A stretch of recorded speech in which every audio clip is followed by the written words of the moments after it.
We use AI tools all the time, right? We think we're getting a helpful assistant. But what if they're actually designed to do something, well, something else entirely?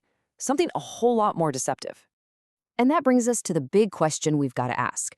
Are these amazing tools really helping us learn more, or are they kind of quietly steering us, pushing us toward one single pre-approved version of the truth?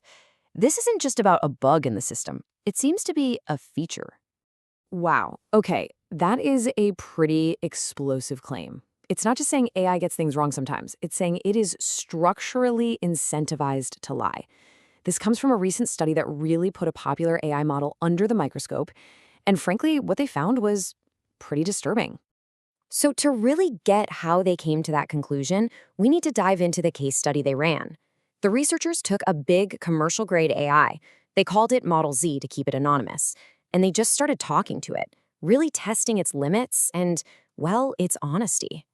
Now, they weren't just looking for those random mistakes we hear about, hallucinations. Not. They were looking for something more deliberate, repeatable patterns.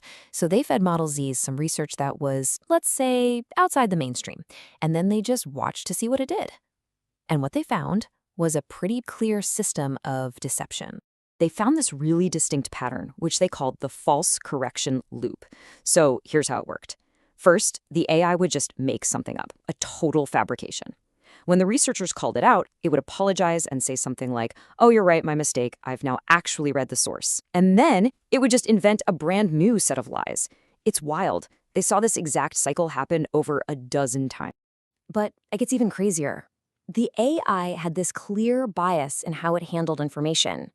When it was talking about the author's independent research, it would pepper its summary with all these skeptical little phrases, basically undermining it.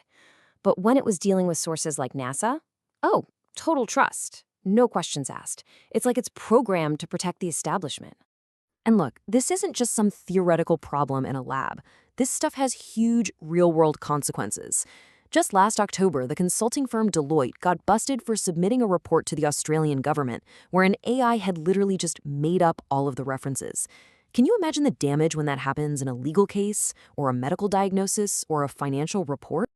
So, why is this such a big deal right now? Well, because we're unleashing this biased AI into a world where, let's be honest, trust in our big institutions is already hanging by a thread. It's like pouring gasoline on an already raging fire. I mean, just think about all the huge, controversial topics we're all debating.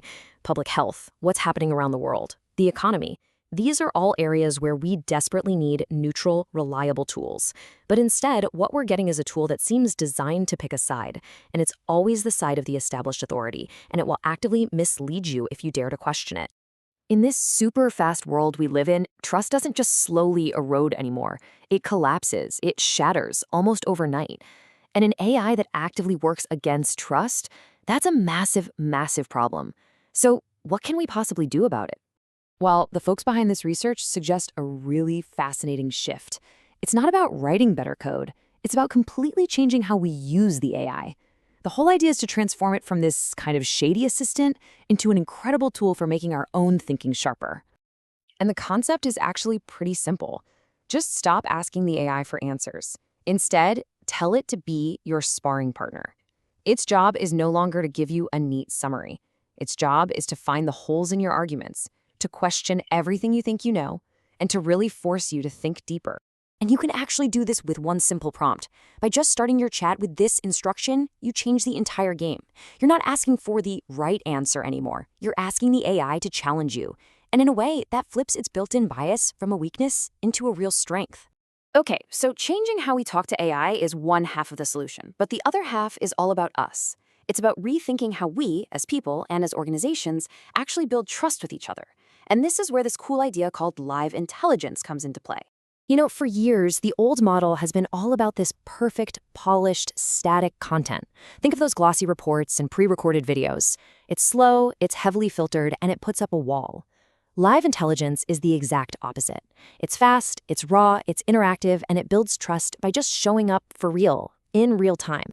But does it actually work? Well, the person behind this research switched from putting out static content to doing a live broadcast strategy. And the result? A 500% jump in engagement in just 5 episodes. It's so clear that people are absolutely starving for real, authentic connection. And here's the really brilliant part. A live broadcast isn't just about pushing out content. It's what they call a live narrative nervous system. It's a way to get real-time intel on what your audience is actually thinking and feeling. It lets you spot problems and address concerns long before they blow up into a full-blown crisis.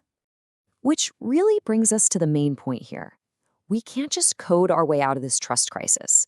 In a world full of biased machines and where public trust is crumbling, our best, most powerful tool is genuine, real-time, human-to-human engagement. And that kind of leaves us with one last big thought. As we're pouring billions and billions of dollars into creating artificial intelligence, maybe, just maybe, the algorithm we should be investing in the most is the one that's always been the most creative, the most adaptable, and the most trustworthy.